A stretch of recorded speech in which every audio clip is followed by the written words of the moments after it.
Bismillahirrahmanirrahim. Assalamualaikum warahmatullahi wabarakatuh. Di sini saya akan menjelaskan materi tentang iman kepada hari akhir. Yang pertama yaitu tentang pengertian hari akhir.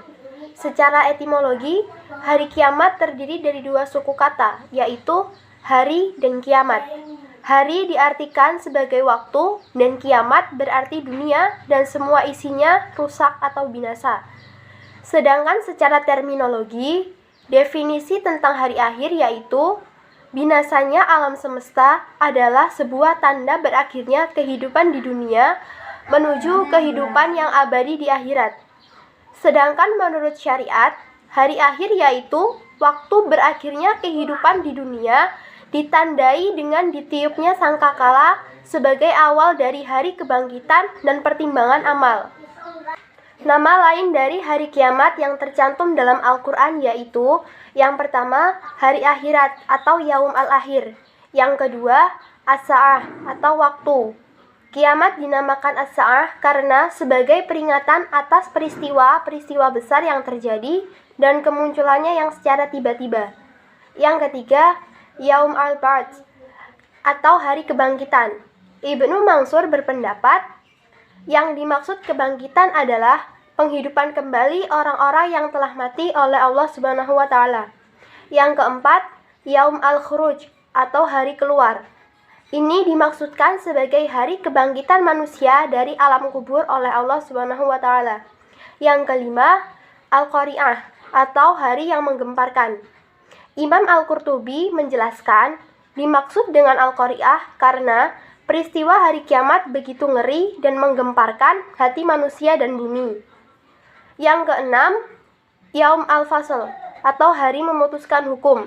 Allah Subhanahu wa taala akan menentukan keputusan untuk para hambanya. Yang ketujuh, Yaum ad-Din atau hari pembalasan. Pada hari ini, Allah Subhanahu wa taala akan membalas dan menghitung perbuatan baik dan buruk yang telah dilakukan oleh hambanya. Yang kedelapan, As-Sakhah atau suara jeritan yang dahsyat. Karena pada hari itu akan ada suara jeritan yang dahsyat yang memekakan telinga dan membuang seseorang hampir tuli.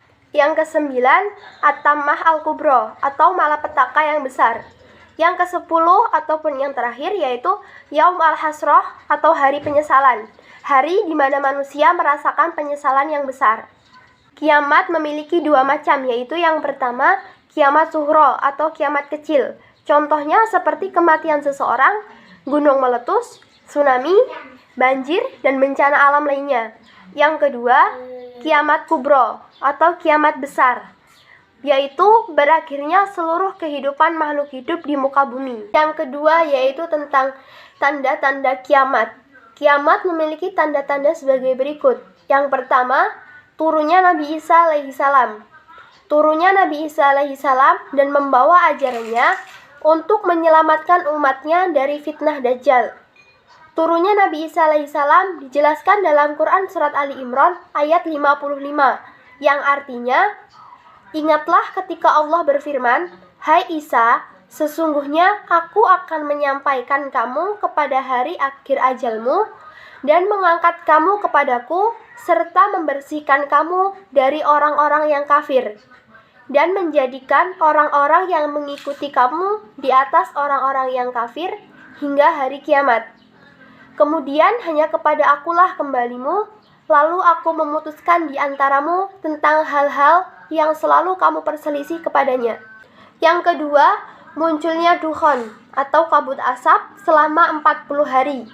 Dalam Quran Surat Dukhon ayat 10 dijelaskan mengenai datangnya dukhon yang artinya, maka tunggulah hari ketika langit membawa kabut yang nyata yang meliputi manusia, inilah merupakan azab yang pedih. Yang ketiga, ditiupnya sangkakala malaikat Israfil, yang merupakan tanda berakhirnya seluruh kehidupan makhluk hidup di muka bumi atas perintah Allah Subhanahu wa taala. Perintah ini dijelaskan dalam Quran Surat Az-Zumar ayat 68 yang artinya, dan ditiuplah terompet sangkakala, maka matilah siapapun yang ada di langit dan di bumi, kecuali siapa yang dikehendaki oleh Allah Subhanahu wa taala. Kemudian ditiuplah terompet sangkakala itu sekali lagi, Maka tibalah mereka untuk berdiri menunggu keputusannya masing-masing. 4. Munculnya Dajjal. Ini dijelaskan dalam Quran Surat Al-An'am ayat 158, yang artinya, yang mereka nanti-nanti tidak lain hanyalah kedatangan malaikat kepada mereka untuk mencabut nyawa mereka, atau kedatangan siksa Tuhanmu, atau kedatangan beberapa ayat Tuhanmu. Pada hari diturunkannya ayat dari Tuhanmu, tidaklah bermanfaat lagi iman seseorang kepada dirinya yang belum beriman sebelum itu, atau dia belum mengusahakan kebaikan dalam masa imannya. Katakanlah, tunggulah aku, sesungguhnya kami yang menunggu. Yang kelima, munculnya Ya'juj dan Ma'juj. Dijelaskan dalam Quran Surat Al-Anbiya ayat 95 dan 96, yang artinya, sungguh tidak mungkin atas penduduk suatu negeri yang telah kami binasakan, bahwa mereka tidak akan kembali kepada kami, hingga apabila telah dibukakan tembok untuk Ya'juj dan Ma'juj, dan mereka turun dengan cepat dari tempat yang lebih tinggi. Yang keenam, keluarnya dabbah dari dalam bumi, yang dijelaskan dalam Quran Surat An-Naml ayat 82, yang artinya, dan apabila perkataan telah jatuh atas mereka, kami keluarkan sejenis binatang melata dari bumi yang akan mengatakan kepada mereka bahwa sesungguhnya manusia dahulu tidak yakin kepada ayat-ayat kami. Yang ketujuh yaitu terbitnya matahari dari arah barat. Yang ketiga yaitu surga dan neraka. Yang pertama kita akan membahas tentang surga. Surga berasal dari bahasa Arab yaitu jannah dengan akar kata jannah.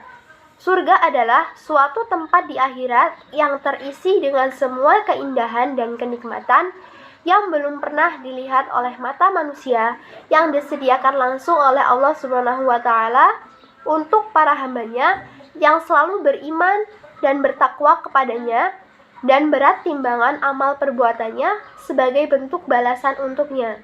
Dalam Al-Quran disebutkan beberapa nama-nama surga, yaitu yang pertama surga Firdaus, yang terdapat dalam potongan ayat Al-Quran Surat Al-Kahfi ayat 107 dan 108, yang artinya, sesungguhnya orang-orang yang beriman dan mengerjakan amal soleh, maka bagi mereka adalah surga Firdaus. Mereka akan kekal abadi di dalamnya dan tidak ingin pindah dari sana.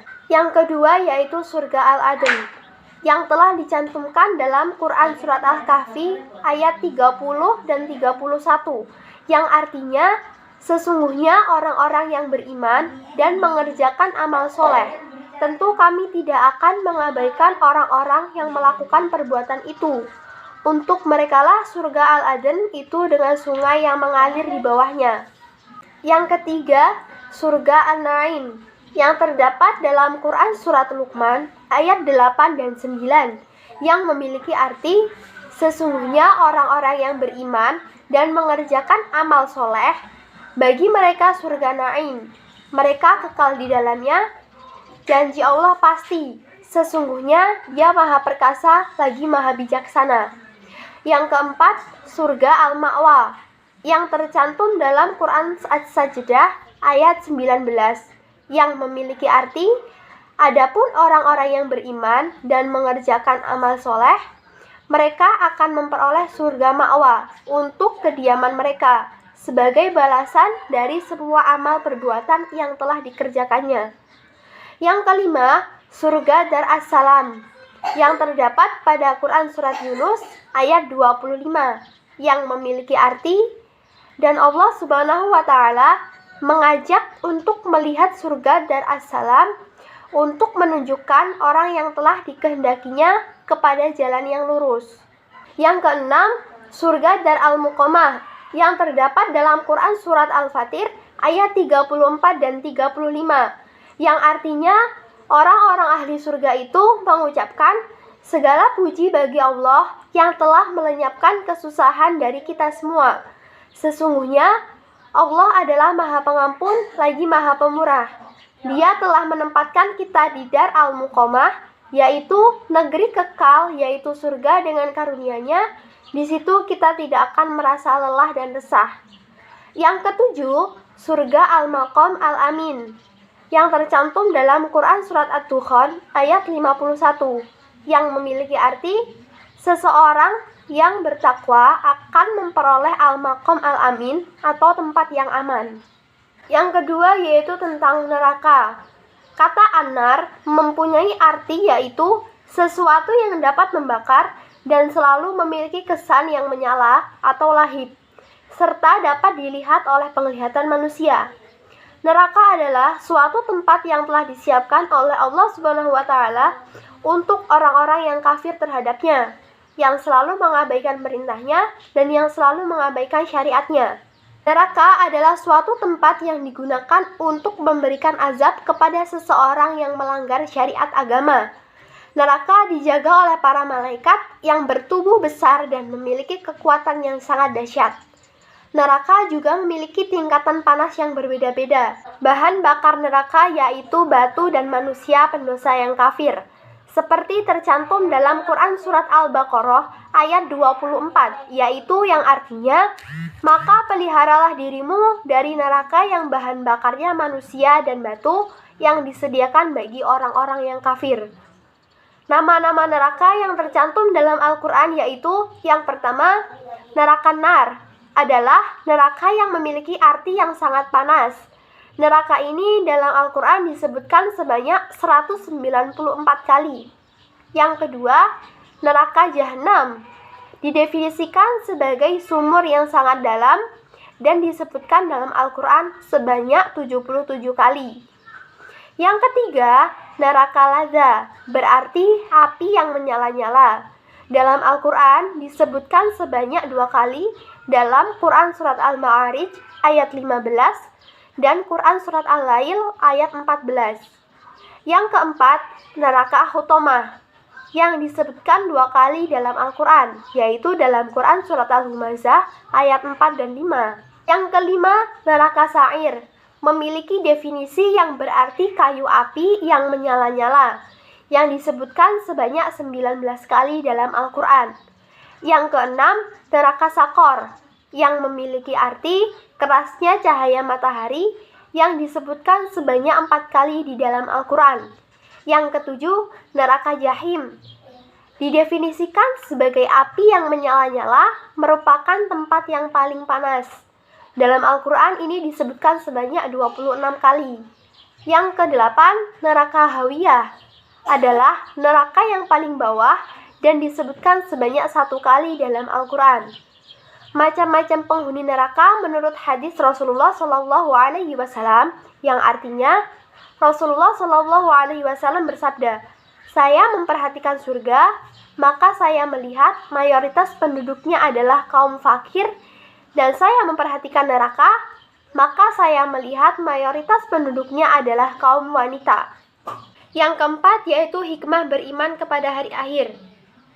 Dengan mengimani hari akhir, banyak hikmah yang dapat kita ambil yaitu yang pertama, hidup di dunia fana dan singkat ini memiliki banyak arti, yaitu bukan hanya sekadar hidup lalu mati setelah itu habis perkara. Hidup di dunia diibaratkan berkebun, yaitu apa yang kita tanam, itulah yang kita petik. Yang kedua, hidup akan menjadi lebih optimis. Artinya, lebih giat belajar, bekerja, beribadah, dan melakukan hal baik lainnya agar meraih kesenangan hidup di dunia maupun di akhirat. Yang ketiga, iman kepada hari akhir menumbuhkan sifat ikhlas. Ikhlas dalam beramal, ikhlas dalam beribadah, sehingga mendapatkan ridho dari Allah Subhanahu wa taala. Yang keempat, menjauhkan diri dari perbuatan maksiat. Dengan meyakini adanya neraka, tempat untuk orang-orang yang berbuat maksiat, maka sebisa mungkin kita mengendalikan nafsu untuk menghindari dari perbuatan maksiat. Dari penjelasan ini dapat saya simpulkan bahwa iman kepada hari akhir adalah meyakini dengan sepenuh hati bahwa akan datangnya hari kiamat dan munculnya alam akhirat sebagai tempat manusia untuk mempertanggungjawabkan segala amal perbuatan ketika masa hidup di dunia di hadapan Allah Subhanahu wa taala. Kiamat memiliki 2 macam, yaitu yang pertama kiamat sughra atau kiamat kecil, yang kedua kiamat kubra atau kiamat besar. Sekian penjelasan materi tentang iman kepada hari akhir dari saya. Apabila ada salah kata, saya mohon maaf yang sebesar-besarnya. Saya akhiri. Wassalamualaikum warahmatullahi wabarakatuh.